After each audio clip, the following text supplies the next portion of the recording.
the problem that I see for India and specifically the Indian armed forces to be able to get on to the AI bandwagon is that, as Mr. Rajiv Malhotra has correctly pointed out, that you've got to have a scientific temperament within society.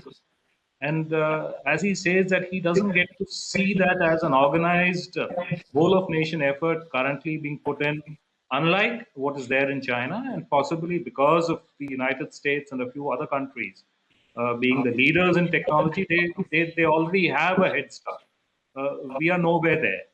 So if you do not have within your society uh, what would be called a concentrated effort to be able to harness the potential that everybody says that artificial intelligence is going to give you, whether it is for your peacetime use and definitely for military applications as well.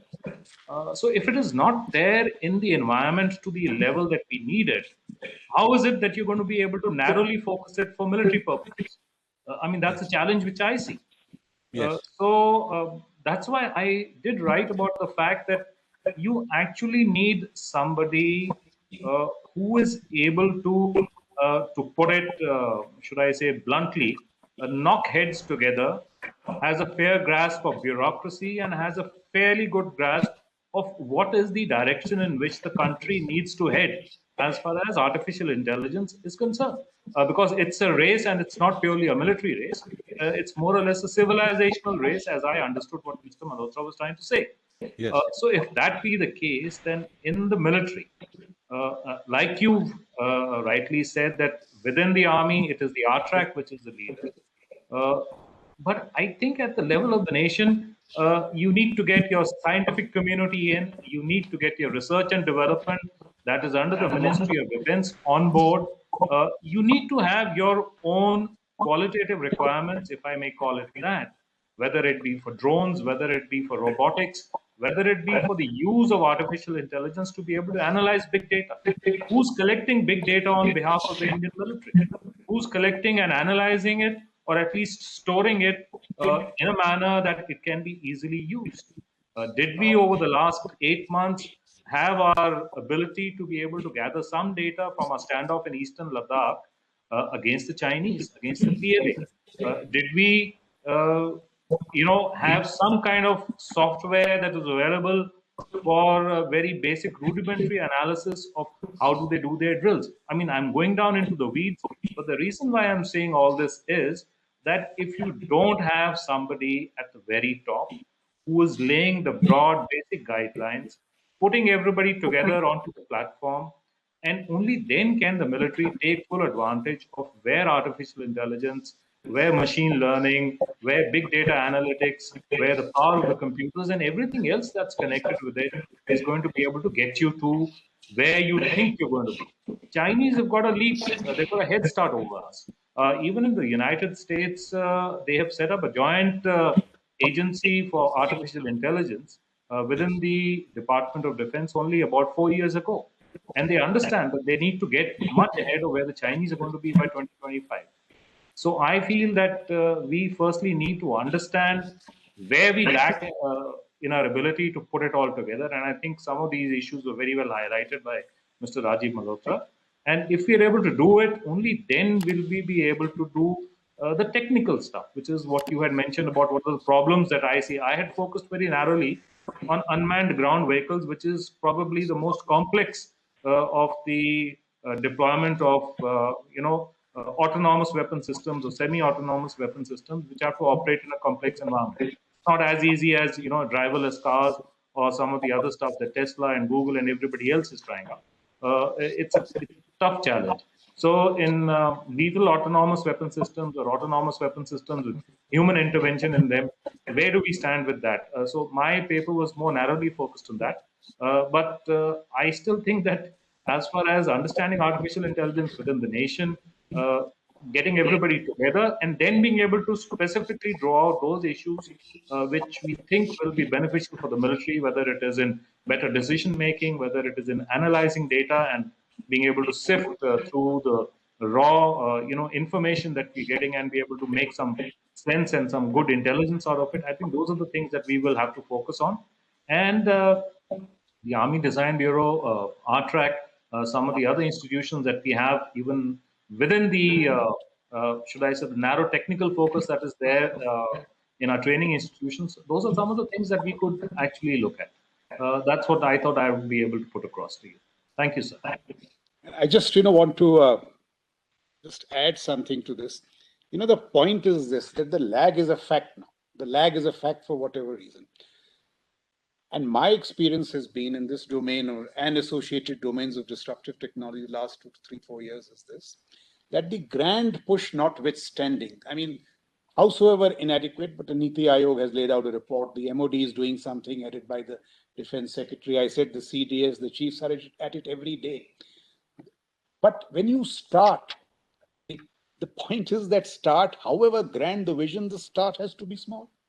And we've seen it in building systems up. Today, if you ask me, for the modest research that we are doing, funds is not an issue. But our levels are, I would say so relatively low that when you start, despite the grand push, it will take time for these things to unfold. And very surprisingly, I'll return to this point a little later. If you read the report of the American National Security Commission on AI, I'm not talking of the larger American prowess in AI, it's obviously much ahead. But the report, in its references to the US military, you will find that it's not a point to gloat over, but their status is not very much unlike ours. All the problems that they have identified in the report, you will relate to us. And I'll come to that next a little later. So that's the whole point I was trying to make. We'll return to that if we have time. Now let's get in some questions from our CAT establishment. Brigadier Ranjan Kero from the Armored Corps Center School has a question for Mr. Malhotra on the impending contest between the supreme algorithm and human 2.0. Yeah, Brigadier Kero. So with your novel research that you've done, to gaze deeply into the crystal ball and to try to foresee what is the future holds for us. In chapter 5 of your book, sir, titled The Battle for Self, your concept of the old human versus the human 2.0, as you call it, is most interesting, sir. Yes. And you feel that the human 2.0 or superhumans, you call it in your book, sir, a very small minority will reap benefits of AI beyond the wildest imagination. The human 1.0, the very large majority of the, as you term them, the modernized zombie population, will be benevolently tolerated by this privileged class, and maybe later on humanly depopulated as time goes by. So your views on what happens next? Now will the supreme algorithm now take charge on its own and feel that it will become human 3.0 and that even these superhumans are no longer needed and are just useless burdens on it? Yeah. Is that will happen So, to humanity subsequently?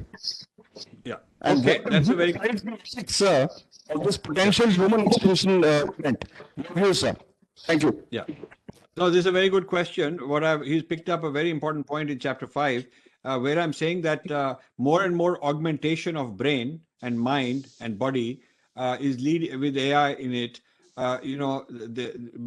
People will be able to live longer because they'll be able to grow new organs. They'll be able to have artificial organs. They'll have eyes that have X-ray vision, that have telescopic vision and infrared vision, and all kind of properties that a human body will have. That today, by today's standards, those people will look like another species. I mean, the way animals think of humans as very superior, and we think that those animals are inferior.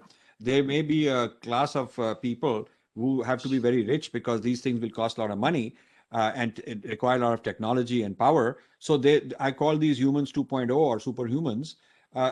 These kind of people may, once you start this implementing AI technology inside the biology, you have a combination of silicon and biology synthesis.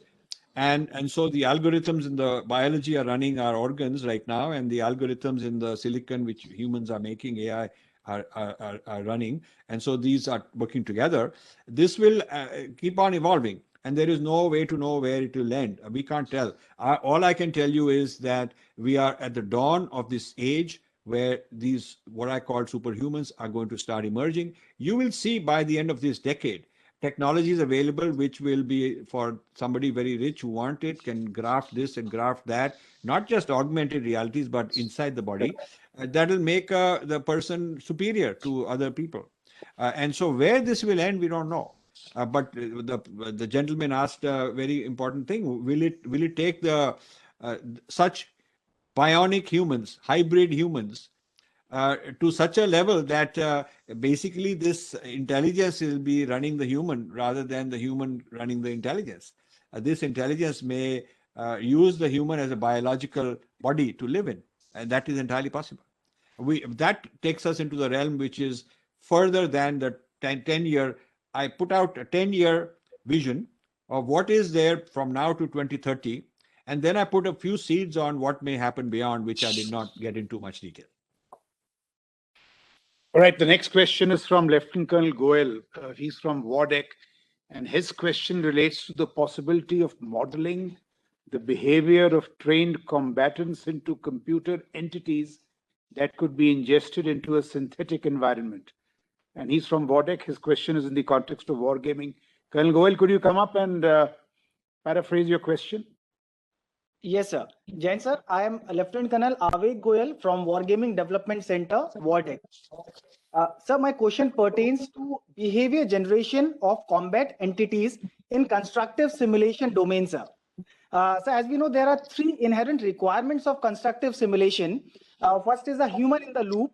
Then second is a scalability, wherein we are able to increase or decrease the number of players. And then the intelligent adversary player who can challenge our own actions.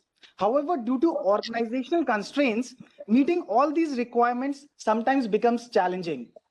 Keeping in view of the above, is it possible to model the behavior of trained combatants into computer entities that can be ingested into the synthetic environment? If yes, will it be able to provide reasoning to support the outcome? And what kind of data management would be required to model such a behavior, sir? Very brilliant question. You know, something similar is happening when they are modeling combatant is a virus.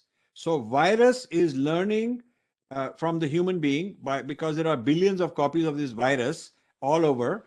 And this each one, like all the driverless cars are connected through the cloud. So the experiences of one driverless car is being benefiting the other driverless car also. So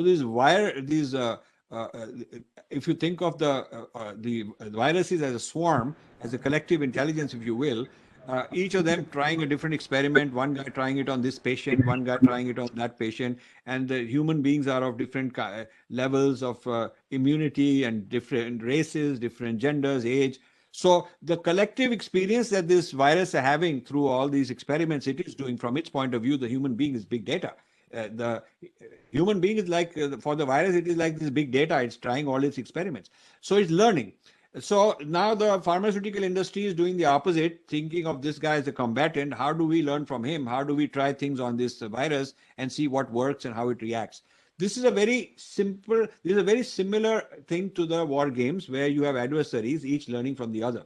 The adversary that you mentioned is one of the three components is not static. He's also learning. So as your model is modeling him, the thing you have to understand is you have to have a proper machine learning system representing that guy, and this machine learning system is learning from your actions. So it has to be a kind of both are learning from each other. This is the future of training, the future of simulation in any adversarial role, whether it is biology, looking for drugs, whether it is somebody looking for simulating and enhancing our warfare capability. And this type of modeling is coming. This type of modeling that you are talking about is extremely realistic and very important.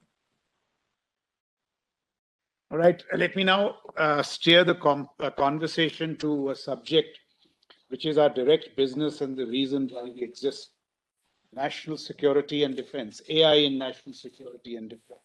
Real hardball. Now here it's abundantly clear now at least, that AI systems will be used in the pursuit of power and for the realization of strategic ambitions. It will also not be wrong to conclude that AI tools, in fact, will be the weapons of first resort in future conflicts. So we will need AI competencies to defend India, to deter our adversaries. We will need to leverage AI-based intelligence to gauge precisely both adversary capacity and intent. Note the subtle change. We once said that we can only gauge capacity, but now with AI, it's also possible to gauge capacity and intent, as also to fight and win our wars. As the US National Security Commission on AI tells us, and I alluded to this a little earlier, artificial intelligence is poised to transform all aspects of military affairs. AI applications will help militaries prepare, sense, and understand faster, decide faster, execute faster, and more efficiently. Numerous weapon systems will leverage one or more AI technologies. AI systems will generate better options for commanders. They'll create better networks. They will transform logistics, procurement, and the design and development of our new hardware. There's no time to elaborate, but the larger audience must read this report. It tells you the specific challenges in each of these domains.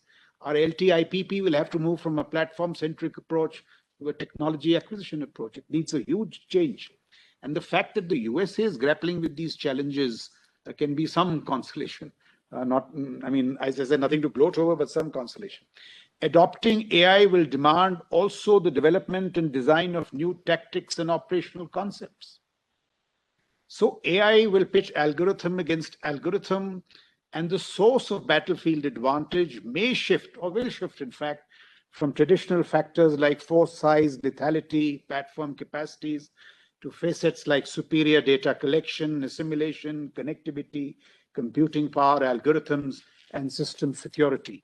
No military segment or sphere will escape the transformative impact of artificial intelligence. Now, this brings me to my question, which is actually, is, I think, the central challenge. How in the Indian context could we best adopt AI? Now, to use an analogy from basketball, how can we be quick without hurrying? And this is really the challenge, because we have to catch up with China, leapfrog ahead if possible.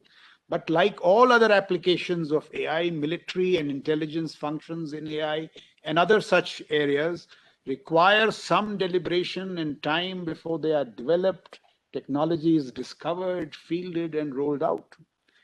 Some current AI systems are narrow and brittle. They require rigorous testing, safeguards, and an understanding of how they might operate differently in the real world than in a test bed.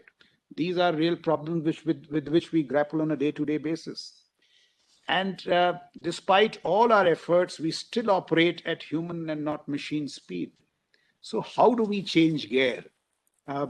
AI will also require profound adjustments in national security, business practices, organizational cultures, and mindset, which is a huge challenge.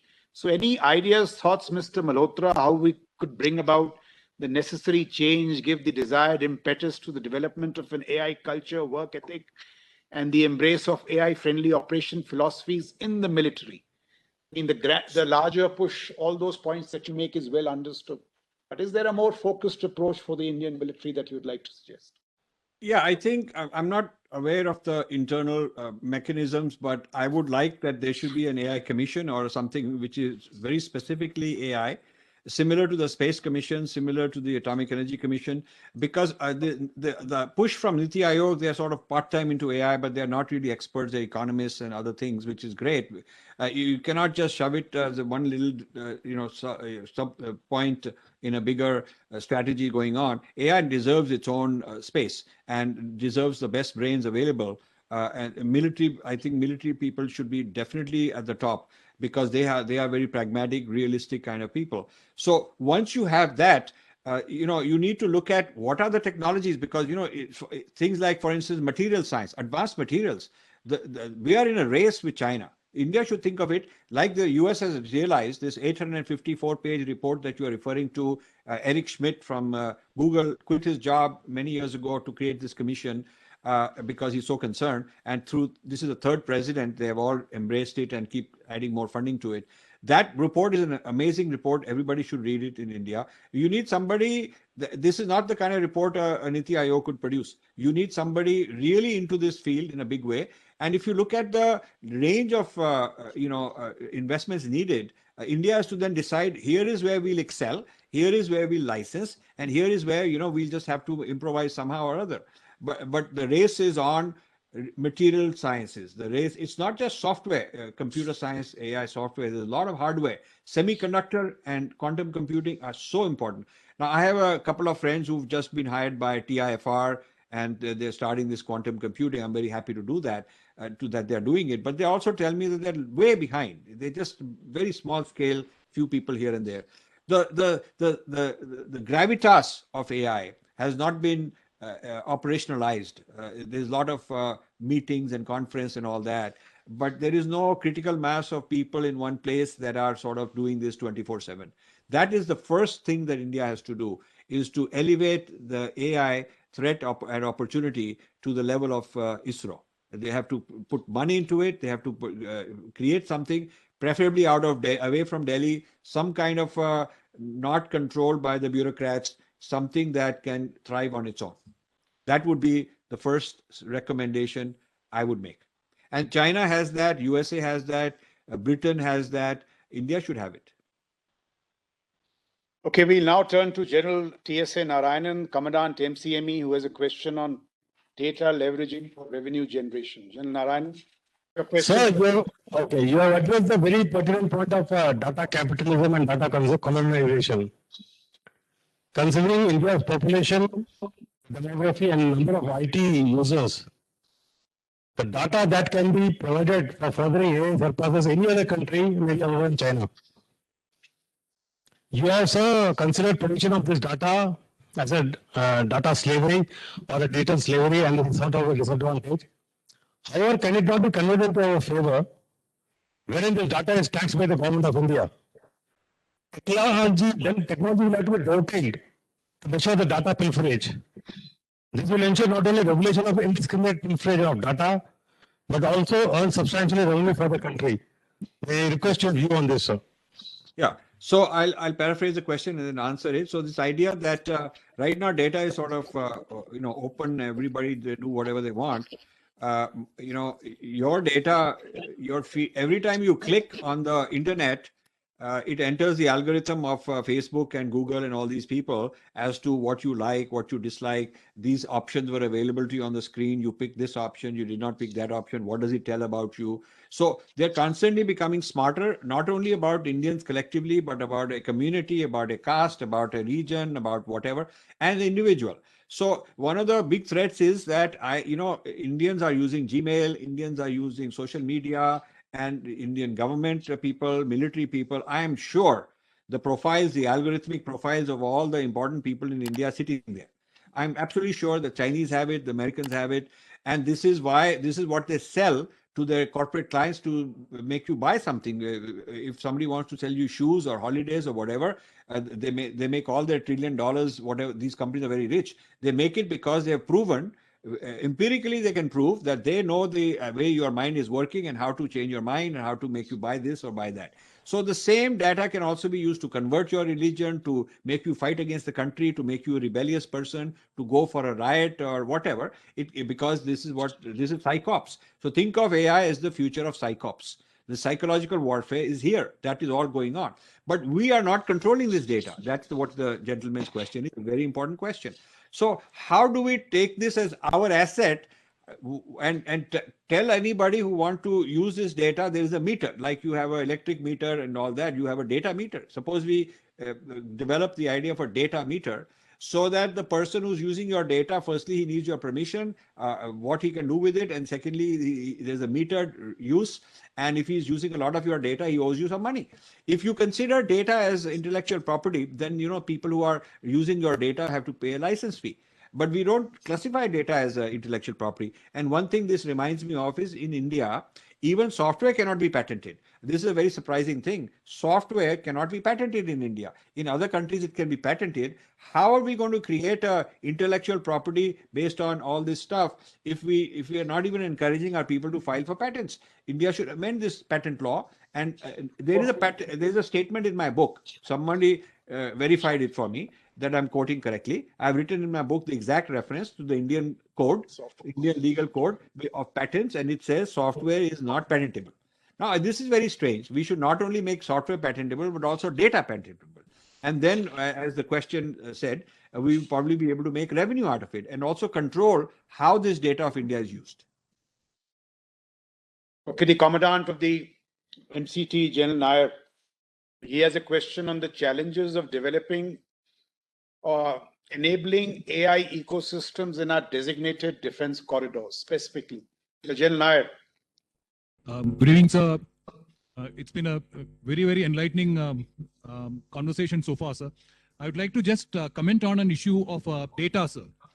So India now has gone on a data protection policy, sir, where we are looking at how the data can be controlled or managed, sir. I'm sure you are aware of the deliberations which are going on at this point of time. So my questions is specific to some defense corridors which are coming up along the length and breadth of our country, where we are envisaging a lot of technology-based entrepreneurs to invest in these defense corridors.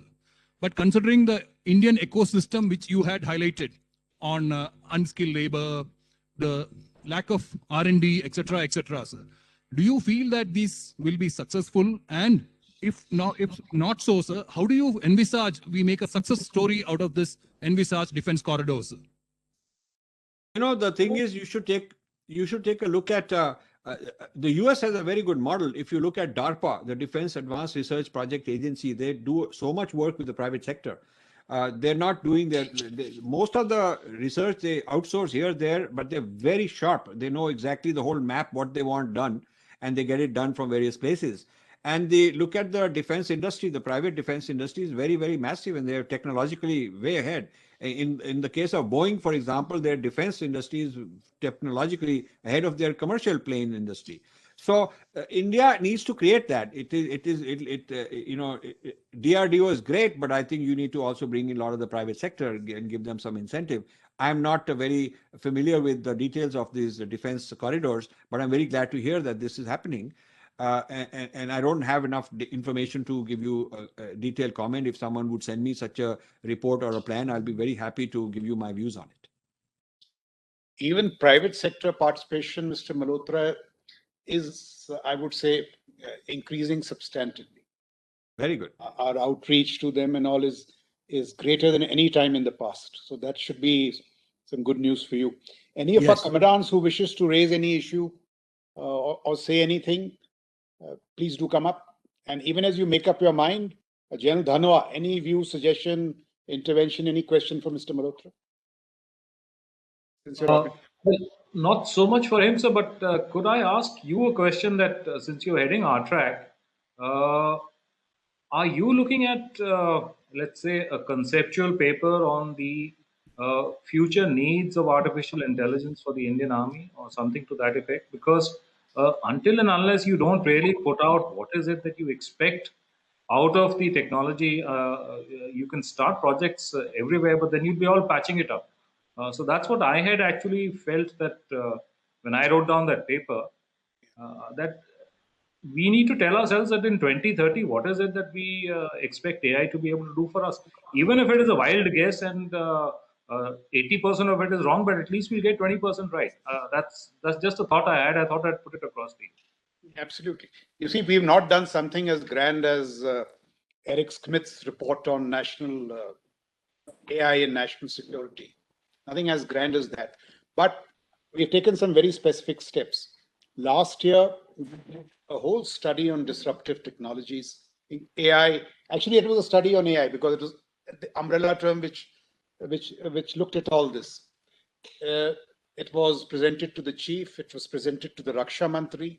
Some sanctions were given. A roadmap was created, and we are moving along that roadmap. And that is what gives me the experience to tell you that the funds given to me exceed my capacities to spend at this moment. While there are people, there are startups, there are business people coming up, but because the lag is what it is, it just takes time to catch up. And that is the exact point that I've been making to you and Mr. Malhotra. So we have a very specific roadmap. and much of it is out in the public domain. Then I myself flew to Pune, Bangalore, to these centers of software, hardware, and AI and all. We are in touch with people. The autonomous drones thing you saw on Army Day. Now that's the takeoff. We are seeing how we should operationalize it, the northern borders, western borders, and elsewhere. We are looking at some more larger projects, a tri-service AI-enabled cloud. We are looking at how to get cloud computing going. So a whole lot of stuff is in the air. There are those traditional TDF projects with DRDO. If you actually ask me, there are so many projects that I find difficult to attend to one project within a fortnight. So much is happening, and I'm not saying that a lot more should not happen. But in my view, over the last 2 to 3 years, this issue has got a greater push. And for disruptive technologies or for technologies like AI, money is not a constraint, at least at the levels at which we are. If you look at tri-service clouds and all, they'll cost for huger investments, and you'll need bigger players to come in. These startups will not be able to do it. वो भी हमने शुरू किया है. So in my view, and much of ARTRAC is doing it, they all know they have a specific project to take home, from ramjet technology to image intensification. There are about 20-25 projects which we are rolling out. And it has also given us confidence. It has given us great confidence because Dhanoa, you and I would know, you recall our younger days, we were always told that you only fight. Technology is somebody else's business. Now we know it's our business. So a lot is happening in comparison with the Chinese. Of course, we have a long way to go. But I hope that satisfies you in some measure. Oh, absolutely. Thank you. Thank you for those inputs, sir. All right. Any of the other commandants, if you would like to raise any issue with Mr. Malhotra? Sir, I am Major Sumit. Yeah. Infantry School. Yeah. My question is, sir, social media uses artificial intelligence into influence sentiments and opinions. It's also being used to shape emotions for specific agenda. With the introduction of data protection bill in India, how do such attempts by government across the world to access and control via online content? Sorry. That is their business, is to hack your brain psychologically while giving you a lot of attractive freebies. You can do all kind of good things. Everybody's addicted. Get you addicted, and in the process, learn more about you and navigate your thinking in their way, the way they want. This is very dangerous because it's very subtle. Like the iceberg, little bit on the surface is visible, but lots going on underneath the surface that you don't know about. So this is happening with private companies. I call them the return of the East India Company. That there are companies like that, and they are aligned with their governments. This Google and all these people are definitely aligned with their governments. And China, of course, all these people are aligned with their governments. So and the government themselves are also doing these things. So one of the questions, if I could ask a question, would be what is India's cybersecurity countermeasures? But we'll defer that later. I'll answer the question that I've been asked. So this being a kind of a cyber warfare going on at a psychological level. We know the physical level, somebody can bring down your electric grid and all. That is very dangerous. But what people in India, I'm trying to wake up this awareness, is that the mental, psychological, emotional hacking is far more dangerous, because especially in a democracy, you can do all kind of things. In the US, they accused Putin of hacking the elections, the 2016, and then they put all these countermeasures to prevent that. So foreign governments are doing this to each other. I don't know if India is doing it to others, but India should be doing it to others. Whether China is available as a soft enough target or not available is one thing, but India should be exerting this kind of technology over Nepal and over Pakistan and Bangladesh and Myanmar. India should be the hub for the region, influencing, using social media and AI and algorithms in their language, in Nepali language and Urdu and Bengali and all these languages. India should be having the project to not only take control of our own social media so that the mind of the Indians is being controlled by algorithms from India that are made in India by Indians for Indians, not some foreign place. Not only we should control the algorithms for our own use, but we should be exporting this power over neighboring countries. That is how you become, superpower in the region through the use of AI to influence the young people and their thinking through whatever the others are doing. We should also start doing that with our technology. That is what the big giant companies of India ought to be investing in. But I don't see that happening. I see that I call them Google Devta, digital Devtas. We are thinking of them as Devatas, inviting them into our house and giving them a lot of prestige. And I'm the person who stuck his neck out, taking the risk, and I'm taking a stand. It is not easy to do because so many people in India don't like me saying this because Google will call them or Facebook will call them and say, hey, no, this guy is a bad fellow. Niti Aayog is full of advisors like McKinsey and all these people who are bringing this whole point of view. So, India has been invaded at many levels, government level, corporate level, and public level by this whole AI-based, algorithm-driven new digital thinking. And India needs to turn this around very quickly and become an exporter and aggressive country, doing this to other countries. Start with the small countries in the neighborhood. This is very important. Then go to Africa, then go to Southeast Asia and all that. India has the brains in raw material, has the, to put it all together. But what we need are visionaries who can create the projects, mentor the people, direct them to get all this done. So it's a very important question this gentleman asked. Okay, any more questions? That's Commandant OTA. A question each for Mr. Malhotra and Jan Dhanoa, sir. Mr. Malhotra just possibly partly answered my question. We Indians are very fond of or very swayed by a success story, sir. So if you really look for artificial intelligence from Indian perspective, what could be that success story which will motivate, say, millions, particularly the young lot, and of course, obviously the military, to go into this field in a big way as a career also, sir? And the question to Jan Dhanoa is that when you are looking at artificial intelligence, how seriously we can look at our intelligence core to take on this, the overall perspective of the artificial intelligence as part of their charter, sir? Thank you. So, okay, what would be a good success story? There are several favorite things I have, but one example that will have popular appeal is simultaneous language translation of all the Indian languages to each other. I think now there are language translators that Microsoft has and Apple has and so on, and they are trying to train them on Indian languages. Which rather than training their algorithm, making it smarter and smarter, which will be controlled by them, we should have an Indian algorithm. We should have Indian people developing these algorithms, and then we should train those algorithms so you can go from any language to any language and teach it using natural language processing. That's the technology, that's the part of AI that is used for all this. So Americans have things like GPT-3, they have a lot of these, Google Brain, they're doing a lot of work in understanding the human thought, language, speech, what's the meaning, what is he trying to say, and so on. And there are many, many applications. One of the most easy ones to justify with a lot of high profile excitement is language translation. You could have it such that you're speaking in a language and the other guy is hearing it in his language, in a phone call or in a court or in so many contexts. I think this would capture the imagination of the Indian people. It would unify India. And instead of everybody having to move into English as sort of the linked language, languages will be able to interact directly with each other. This will be a phenomenal investment. The culture ministry do these kind of things. This is a good thing for HRD and culture ministry to get together and do it. That would be my kind of favorite topic because it has very good social impact. Yeah, Dhanoa. To answer Jan Das's question about the intelligence core taking it on as the overall direction for artificial intelligence.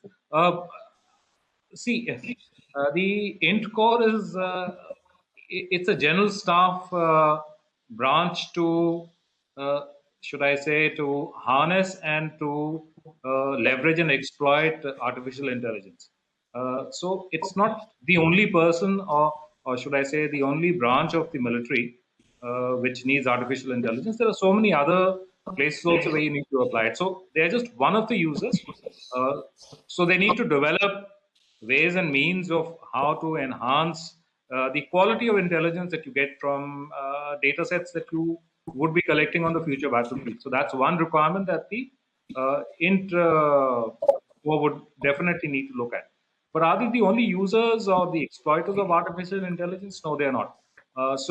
They are a subset within the overall requirement that the military, the general staff.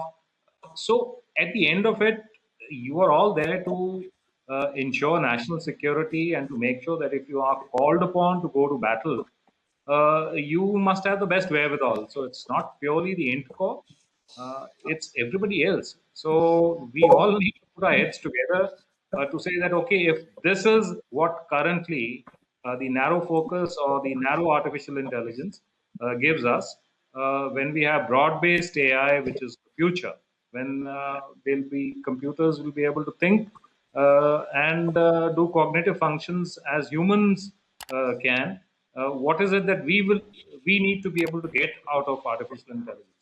So to come back to your point, the intelligence core is just a small subset within the larger picture that we need to look at artificial intelligence. That's what I would have to say.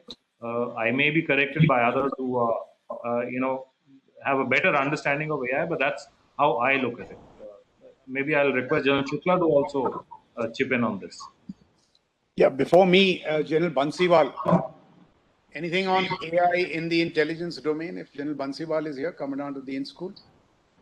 Even as he comes up, let me tell you just all the military domains which lend themselves to AI leveraging, shall I say, intelligence is the foremost. The good news is that we've overcome this bureaucratic hang-up of not allowing our imagery and data to be accessed for, shall we say, data cleansing and all that. So that process has begun.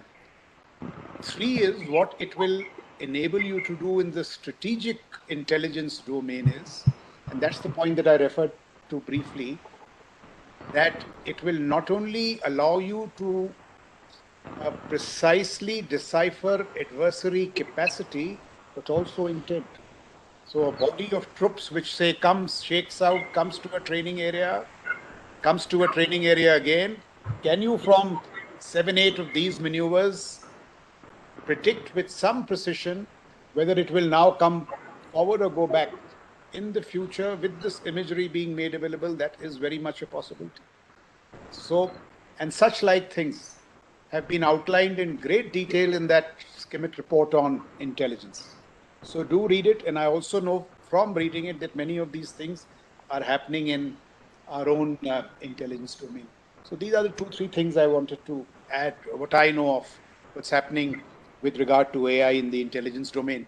If Bansi is up, you wish to add something, you're the expert. So all that I can say is, sir, this is a field which is so very important for all of us. And at the army level, we need to be looking differently now. At army level, we need to think differently now. And accordingly, this organization needs to be revamped. And we need to come up with a structure wherein the intelligence requirements are met holistically, sir. So we're going to look at all this, sir, while this Army Commander has already talked about the imagery and all, as also the language part, sir. So there is a huge potential that we can develop, sir. But as I said, we'll have to look at it differently now at the Army level, sir. As of now, we are structured at a very low level, sir, which possibly the environment is not aware. So we'll have to give it a de novo looks at, sir. Yeah, okay, sir. Yeah, but many of these low-end applications also have great utility. And many of us know what's happening, even at the low-end AI and that kind of intelligence. There is a lot happening there, and that's also good news. Okay, let me now turn to the next issue. And this is, I think, the last or the penultimate one.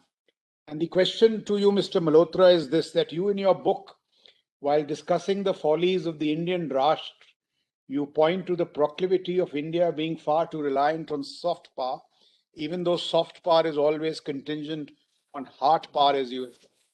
That's a very refreshing proposition to hear. You offer lessons from the Ramayana and Mahabharata to reinforce the salience of hard power. Lord Ram failing to convince Ravan despite all the soft power at his disposal, and similarly Lord Krishna unable to win over Duryodhan with his soft power advocacies, resort to hard power. You draw the analogy of ancient Rome, proficient in hard power, and Greece, skilled in soft power, with Rome ultimately emerging as the victor, to make the point that in the Sino-Indian context, it is the metric of hard power that will determine as to who will prevail in the strategic competition. So will it be right to conclude, and I link this with the first question that I asked, that the Indo-Chinese strategic military competition, the two game changers will be AI and AI in hard power? Will that be a right inference? And would you also agree if I say that of late, the proclivity of the Indian state to hard power, things are changing for the better? In recent times, we have seen a more central positioning of hard power in our statecraft. There's also a willingness to set new normals in its deft use. Would you agree with the latter proposition, and your response to the first issue that I threw? Very insightful comment and question, I must say. Both points I agree with. I had this discussion with Amish Tripathi, good friend of mine. Now he's a diplomat in Nehru Center, and he's a soft power guy. And then there is some soft power center in India. And they think that the way India is going to become great is we'll talk about some Upanishad somewhere. And I mean, I'm into all those studies, so I understand and I respect all that. That is for the inner. We have to develop that for ourselves. First, we have to develop it for ourselves and become ambassadors as people who are actually practicing all this. Then people will understand. But what people will respect is the hard power. The word power has to be important in soft power. It cannot just be culture. If you have culture, I go and eat Thai food, but that doesn't mean that if there is an issue, political issue, I'm going to vote in favor of Thailand because I like their food. It has nothing to do with it. So culture is one thing. To turn culture into soft power, it must have the ability to persuade other people to act in our favor because they have enjoyed and liked and benefited from this particular cultural aspect. So I don't know any US congressman, knowing US is the one place I know extremely well. I don't know any US congressman or senator whose decision to vote in favor of India and reject a bill that is against India will be premised on the fact that, his wife is doing yoga. And so he'll say, oh, because we are doing yoga, therefore there's soft power, I better not vote against them. I think they're separate things. So that means that this business that yoga is soft power, we kind of fooling ourselves. Yoga is cultural export. Cultural export, it's fine. And, the Mao Zedong famously said, power flows through the barrel of a gun. I would say soft power flows through the barrel of a gun. I would really say that. Soft power flows through the barrel of a gun. Every time I say that, I get all these people saying, no, like that, you're promoting all this violence and all. I'm not promoting violence.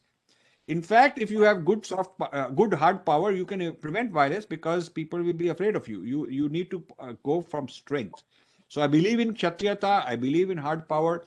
And the second part is AI is the very central decisive factor in this hard power race that is going on in the world. Be it the hard power of weapons, be it the hard power of technology-based industry, or all of that. Now, is India doing this? India is going into hard power, but it is not AI sufficient. It's not AI enabled. That it is hard power. That is good step. But India does not have enough AI culture and AI-enabled, institutions. There are a lot of important institutions in India that are still on the old way of doing things. India needs to bring AI into so many of its day-to-day working. So I would say I partially agree that India has done the right things, but compared to before, a big step forward. Compared to where we need to be, still work need to be done. Right, I agree with you entirely. We have a long way to go. And just as a matter of interest to the wider audience, I would recommend another book to you by Elliot Cohen, The Limits of Soft Power and the Utility of Hard Power. It makes a brilliant case of why hard power And the many uses of hard power, the software uses of hard power, the central punch of hard power, how it must have shall I say, a primary position in your statecraft. It's wise to do that. That's Yes. Another view, and I would commend that book to all those of you who have not read it. All right, the last issue, Mr. Malhotra, from your very fascinating book is about psychological control and agency, and where you make this very persuasive case that deep learning in machines is resulting in shallow knowledge in humans, leading onwards to the phenomena of modernization. And you'd lay the blame, I think you already alluded to it, at the door of Google Devta, as you call Google. I would offer a variant to this proposition, and I would like it to be tested against your superior knowledge and insights. And the question is embedded in that variation. And it goes like this, that way back in school, it was the 70s really is when I grew up in India, and education in India then was of course about facts and data, but it was also a great deal about your analytical abilities, your reasoning skills, and your communication capacities. The latter was visibly encouraged. So you read and participated in activities beyond the designated curriculum. You reflected, I would not say deeply, but you had time to reflect, and you were actually encouraged to explore. I remember one topped class by one's ability to excel in those one or two questions that came from beyond the syllabus. So syllabus wale to sabhi kar lete the. That forced you to read beyond, ponder and think. That was in education. You enjoyed going to school. Schools then encouraged an all-round demeanor. It was invariably the boy topping the class was also good in hockey. He was as good in football. That's my recall of my days in school. Our chemistry teachers, I recall, were all as familiar with the wisdom of Shakespeare as also the prose of Munshi Premchand, and I distinctly recall those names. With the passage of time, and this is purely hunch and my personal observation, I presume by the 90s or so, quite synchronous with the introduction of the objective style of questioning in our examination system, with great emphasis on factual data and rote memory, the birth of mnemonics and all of that, we saw a gradual decline in our analytical abilities, the desired ability to reflect, ponder, articulate, and originality and innovation in consequence were relegated to the background.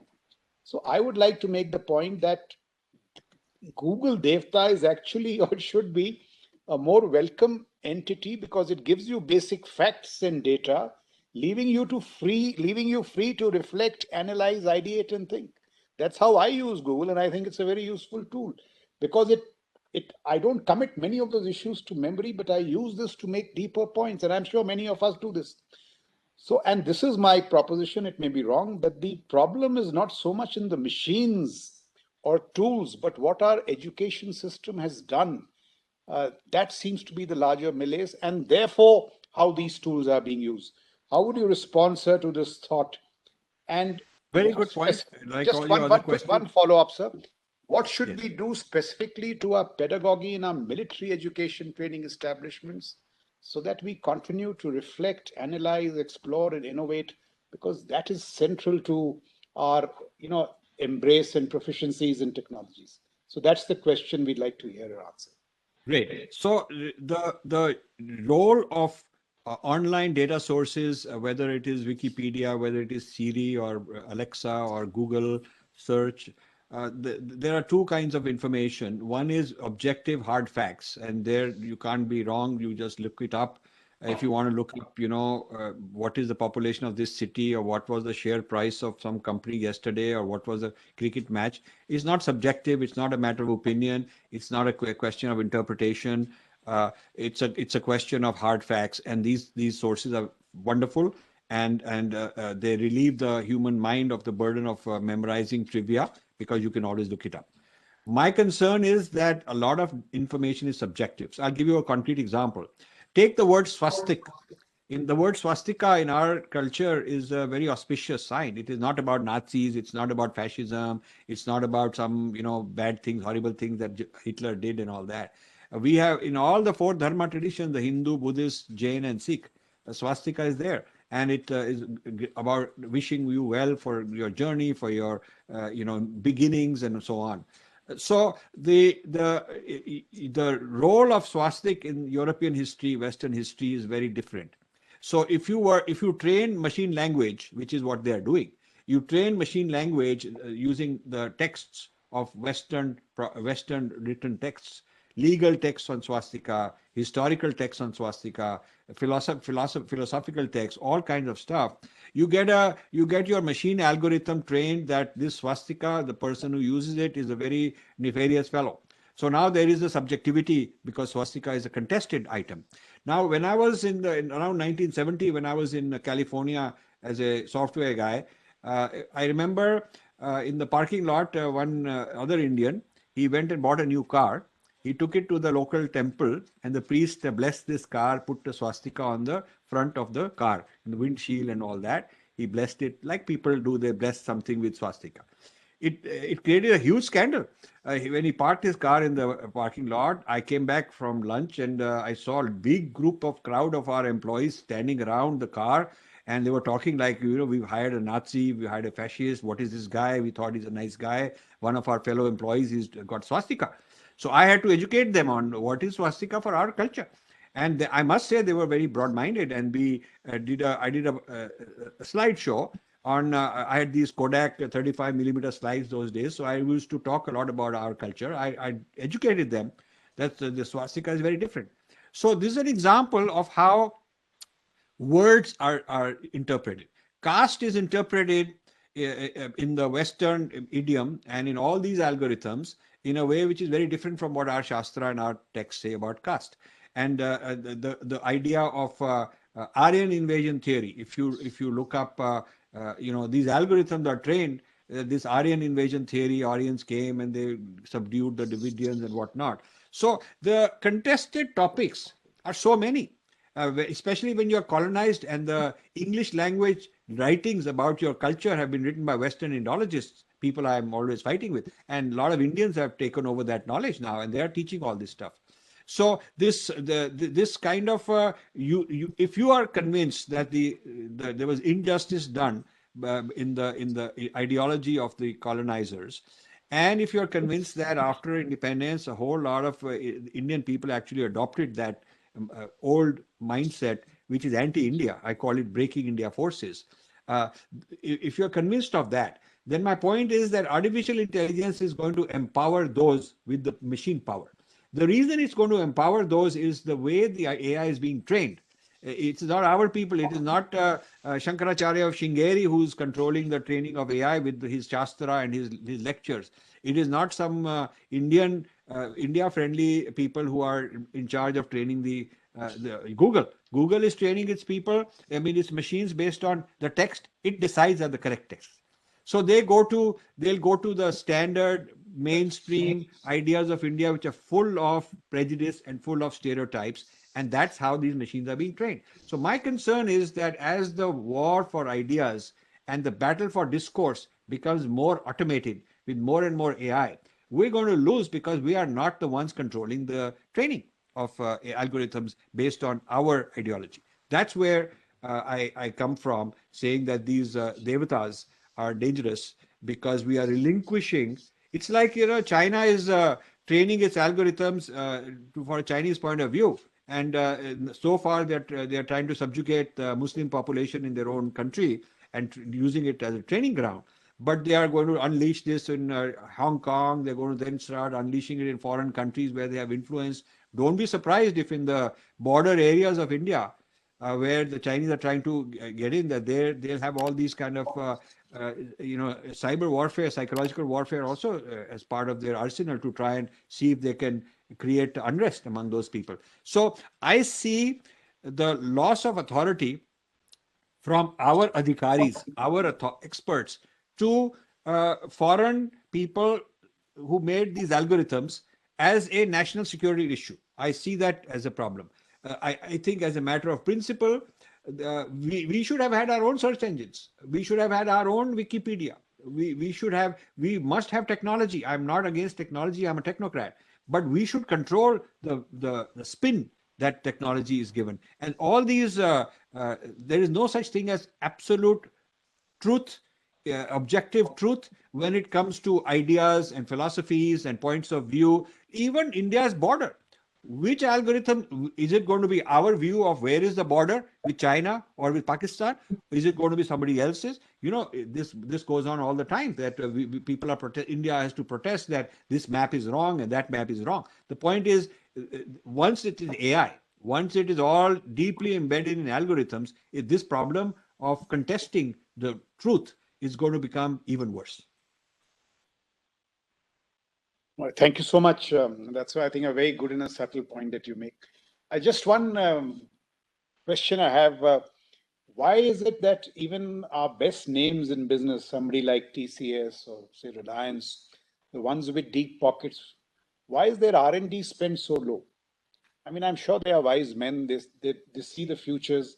They see the value of investing in R&D today to capture market shares a few years hence. Yet, why doesn't it happen? I mean, you could have a quick response on that.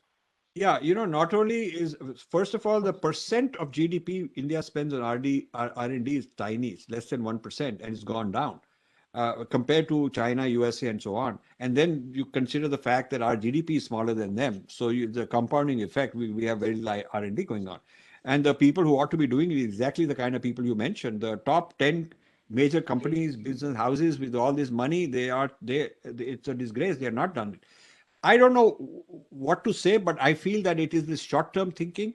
You can make a lot of money. You do some service stuff. It is service economy. You can ramp up very quickly, you know, and you can make a good story that we are creating this middle class because it's all labor intensive. R&D is not numbers. You're not going to create jobs in numbers right away. Because the researchers are few, instead of so many lakh people outsourced, you'll have a few thousand and they'll do the R&D. But the effect is such that once that technology is done, once that you own the intellectual property, then you can turn it into very scalable stuff. You can have manufacturing based on your own technology, and then you can create industries, huge industries, and that will create millions of jobs. So it's a short term. I think the trap is short term versus long term. We are stuck in this very short term trap. That may explain why the people who could afford are not, who have the deep pockets, are not making the big bets. Even venture capitalists today, India is proud that now the venture capital industry is investing in all these technologies. But when you look at it, it's Silicon Valley investing type people. It used to be Chinese venture capitalists, but they stopped that. Paytm, we're very proud of it, but 25% of it owned by Alibaba, like that. Now the Americans are certainly there, Europeans are certainly there. The scale of venture capital coming from Indian pockets is much smaller, and that's a shame.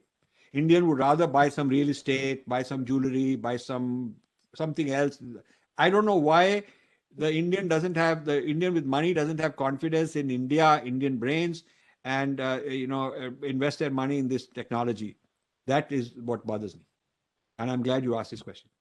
Why the private sector is so important? Because I was rather curious to note that the US Space Force, as it is evolving into a space force, is turning not to NASA, not to IBM, but to SpaceX.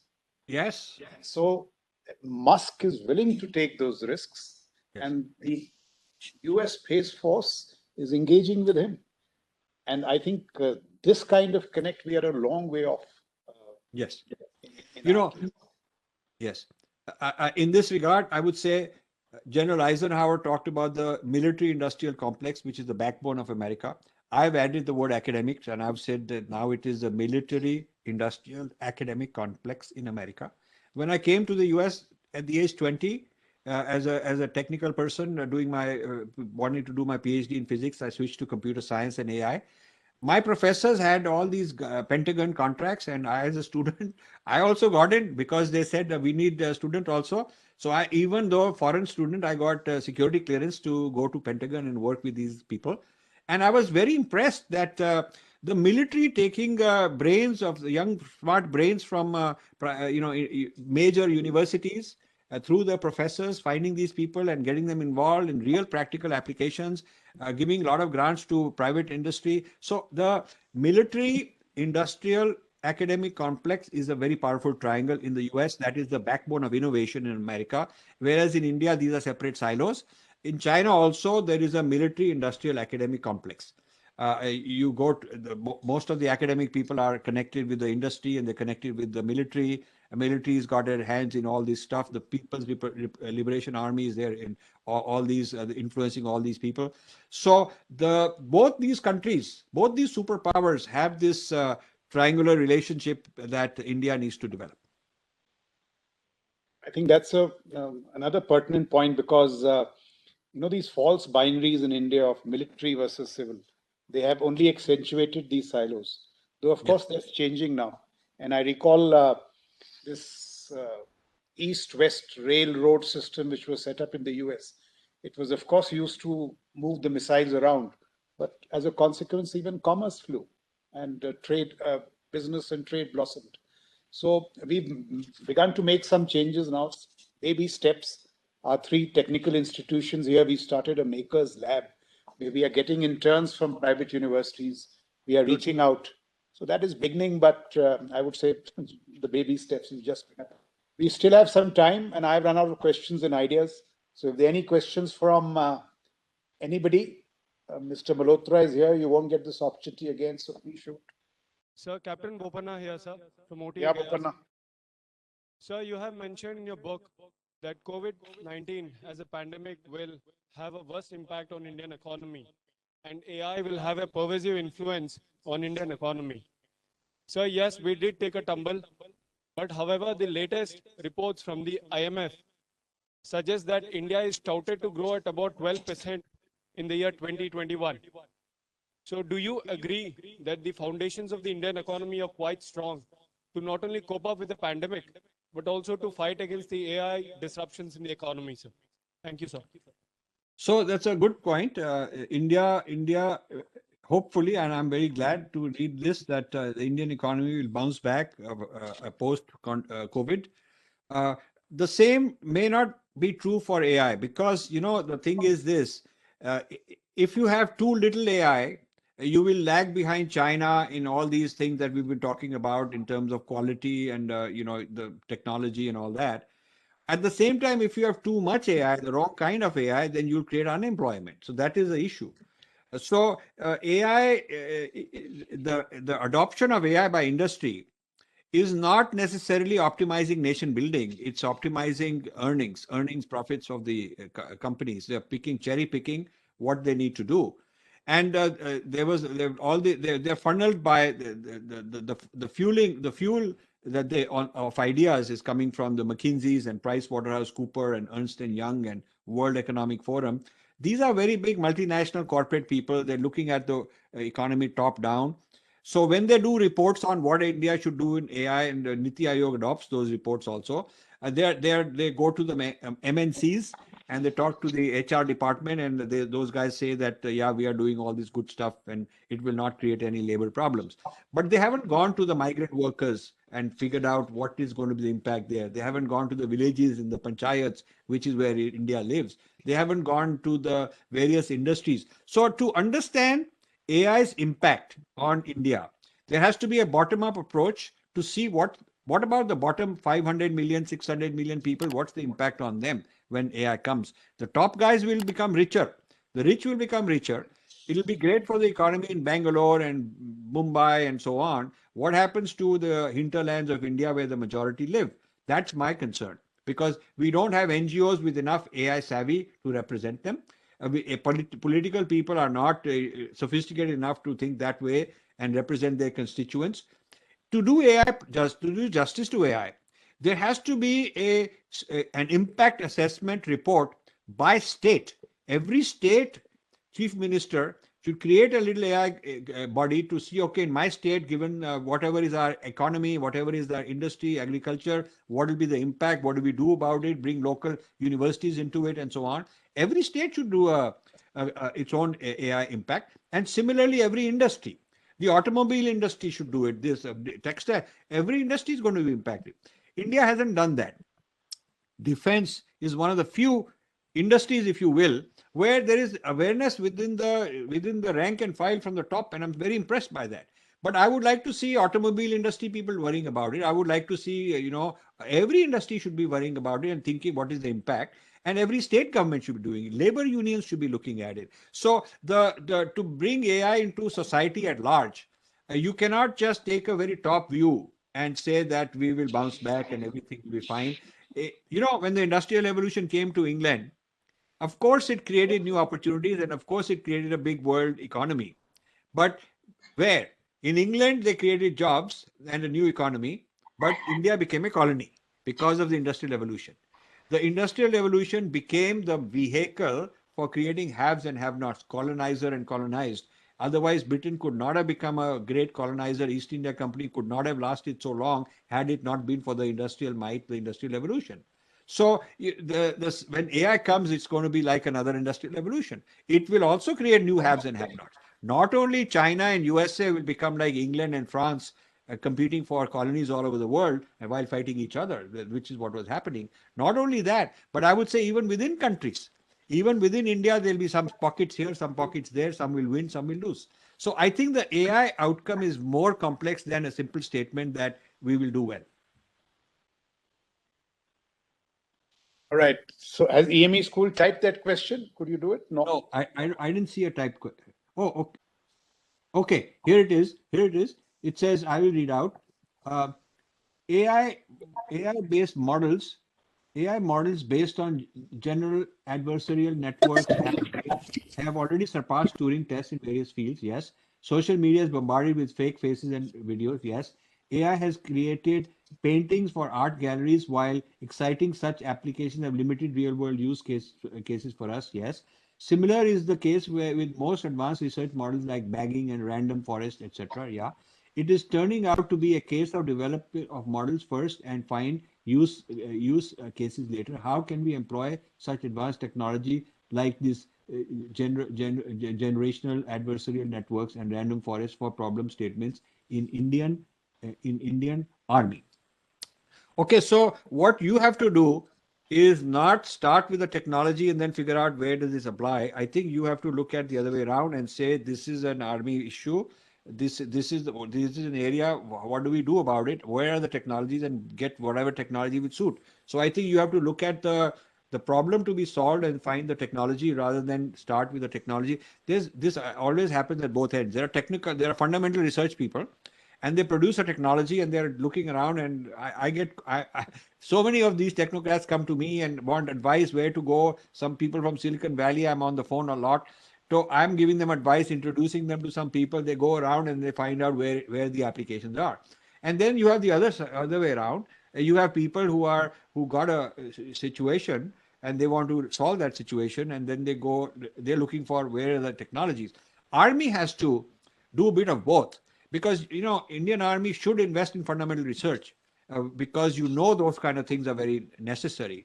And at the same time, you need people who are the client side, not the producers of technology, the client side, who have to develop very robust requirement specifications of what is the system we need, what is the kind of AI system we need, and then go look which kind of AI technology will work. You need that the producer of R&D and the people who will apply it and utilize it in a healthy kind of back and forth. That's how you have to do. Okay, I think now we've run out of time. So no further questions. I would just like to add something to what Mr. Malhotra just mentioned. Thus far, we were investing in research through DRDO. That was the principal vehicle of our research. But we widened it now. We set up our own research and innovation centers, where we are looking at our own research to supplement DRDO and to widen the ambit to private sector, startups, and so on. We've set up an AI lab, a quantum lab. We are setting up testing facilities, moving to self-certification. So this is another thing that's happening, and that might help this whole this push towards technology. That said, I think I'm afraid we've run out of time completely. So we'll have to bring this exciting conversation to an end. Thank you so much, all of you, for your very enthusiastic participation. Many of your questions, Mr. Malhotra described them as brilliant. So if he was not being polite, it makes me very proud. Now what you must do is follow up more effectively on all these small sprawl programs that we have got going to make the country proud. That is what we must do. Use this conversation on AI, convert it into an executable AI plan. And let us resolve to make AI and all the other attributes that Mr. Malhotra refers to in his book, as also through this conversation, the Indian tradition of Purva Paksh, thinking long and deep, the Kshatriya, the value of originality, so on and so forth, a part and parcel of our personal lives and our institutional existence. Only then will this, I would say, very deep conversation be of practical value. May I suggest that all of you draw out modest little roadmaps for AI in your respective domains and look at the development of appropriate skill sets in accord with resolute implementation. Insofar as the larger issues of strategic import are concerned, we shall address them at appropriate higher levels. Only then will we be able to address the very formidable security challenges that lie in India's national security path. So, Mr. Malhotra, thank you once again for the wonderful book and this very insightful conversation. We look forward expectantly to the sequel to your book. And the next time you visit India in better times, do find to visit us. We shall be honored to play host and carry the conversation forward. Thank you. I should also say thank you, just 1 minute, to General Dhanoa. And we have a similar invitation for you, Virendra. So thank you so much. And Jai. Thank you. Mr. Malhotra. Thank you. Thank you. I just want to make a closing remark saying that I really appreciate this whole event. I wish I were there in person and I visit India 3-4 times a year, except for this COVID. Next time I'm there, I will definitely do something in person. I would love to have more interaction. And my final statement is that all those who are attending, if you want to be on my list, because we are doing this on a rapid basis, we're having many exciting conversations, debates, discussions on AI particularly, and we're going to continue this for the entire 2021. If you want to be informed, just go to www.aiandpower.com, aiandpower.com, and there's a place you can register. You put your name and email ID, and we'll be very happy to keep you informed of all our activities. Thank you very much, all of you, and God bless. Thank you. Thank you, sir. Thank you.